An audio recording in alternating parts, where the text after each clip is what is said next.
Actually 10 പേർക്ക് മാത്രമാണ്. Like ഒരു 2-3 കിലോ കുറച്ച് ഉള്ളി കിട്ടും, തക്കാളി കിട്ടും. അതിനുവേണ്ടി എല്ലാവരും ഫൈറ്റ് ചെയ്യും. എല്ലാവരുടെ വയറ് നിറയണ്ടേ. അപ്പൊ ഭക്ഷണം എപ്പോഴും കുറവായിരിക്കും. ഭക്ഷണം കുറവായാലേ നമുക്ക് ഈ ഒരു ഫ്രസ്ട്രേഷൻ കൊടുത്തുള്ളൂ. അപ്പൊ അതുകൊണ്ട് എപ്പോഴും രാഷൻ എന്തായാലും കിട്ടാറില്ല. അടുത്ത ചോദ്യത്തിന് ജിസീലിനെ പറയുന്ന ബിഗ് ബോസ് കഴിഞ്ഞതിന് ശേഷം ഏറ്റവും എല്ലാവരും കൂട്ടാണ്, എന്നാൽ ഏറ്റവും നല്ലൊരു കൂട്ടായിട്ട് തോന്നിയതാണ് അവിടെ ഉള്ളത് അക്ബർ ഖാൻ. അക്ബർ ഖാൻ ഒരു സജബൊക്കെ നോക്കി അവനും ഓക്കെ. അക്ബറാണ് നമ്മുടെ ഈ ഒരു പ്രോഗ്രാമിൽ വരേണ്ടതായിരുന്നു. പക്ഷേ ഓസ്ട്രേലിയൻ ട്രിപ്പിലൊക്കെ ആയതുകൊണ്ടാണ് വരാൻ കഴിയാതെ. അതുപോലെ തന്നെ ആരോടും ദേഷ്യവും വെറുപ്പൊന്നും ഉണ്ടാവില്ല. എന്നാലും ആ ബിഗ് ബോസിൽ ഏറ്റവും ഒരു വേദന തോന്നിയ എന്തെങ്കിലും ഒരു മൊമെന്റ് ഉണ്ടോ? പറയാൻ പറ്റുകയാണെങ്കിൽ പറയാം. ഐ തിങ്ക് നിങ്ങൾക്ക് എല്ലാവർക്കും അറിയാം, ഈ വേദന തോന്നി ഏറ്റവും കൂടുതൽ എന്ന് പറഞ്ഞാൽ മറ്റേ 2 പ്ലേസസ് ആയിരുന്നു.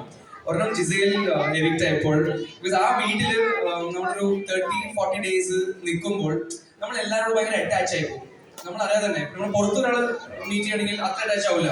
പക്ഷെ ആ വീട്ടിൽ ഒരു പ്രത്യേകിച്ച് ഒരു എനർജി ഉണ്ട്.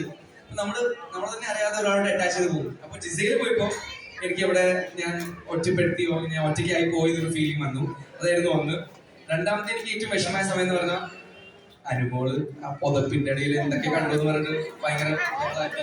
പക്ഷെ 25 ക്യാമറ ഉണ്ട്, ലാലേറ്റർ ഉണ്ട്, പിന്നെ ആ ഫുൾ ക്രൂ ഉണ്ട്. ആ പുതപ്പിന്റെ ഇടയിൽ ഒന്നും ഉണ്ടായിട്ടുമില്ല. നമ്മൾ സംസാരിച്ചുള്ളൂ. പക്ഷെ പ്രശ്നമാക്കിയത് വലുതാണ്. അപ്പൊ എന്റെ ഫാമിലിക്ക് അത് പുറത്ത് എഫക്ട് ആവേണ്ട വിചാരിച്ചിട്ട് എനിക്കത് കുറച്ച് വിഷമായി.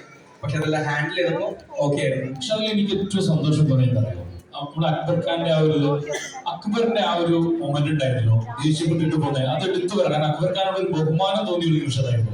മറ്റുള്ളവരൊക്കെ റീപ്ലേ കാണാൻ വേണ്ടി ഇരിക്കുന്നത് ചില ആൾക്കാരൊക്കെ എങ്ങനെയാണൊക്കെ ആ ഒരു സ്ലോ മോഷനിലൊക്കെ കാണിക്കുന്നത്. ആ സമയത്താണ് അക്ബറിന്റെ ആ ഒരു മൊമെന്റ് നന്നായിട്ടുണ്ടായിരുന്നു. സൂപ്പർ. ഞാൻ റെസ്പെക്ട് ചെയ്യുന്നു. ഈ പെൺകുട്ടികൾ റെസ്പെക്ട് ചെയ്യുന്ന ആൾക്കാർ കൂടുതൽ വേണം ആ ഷോയില്. സോ അങ്ങനെ പോകുന്ന സാധനം കാണിക്കുമ്പോൾ അക്ബർ എണീച്ച് പോകുന്നത് അത് ഭയങ്കര ഒരു അടിപൊളി ഒരു സംഭവമായിരുന്നു. ഓക്കെ, അപ്പൊ നമുക്ക് ഒരു കാര്യം, ഇനി 1-2 കാര്യങ്ങൾ കൂടെ പറയുന്നുണ്ട്.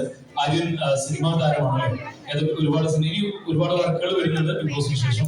നല്ലൊരു ക്രിക്കറ്റ് പ്ലെയർ ആണ്. നമ്മള് മറ്റന്നാളത്തെ കളി അതൊക്കെ തീരുമാനിച്ച് ജയിച്ചവർക്ക് കളിക്കാൻ പറ്റും.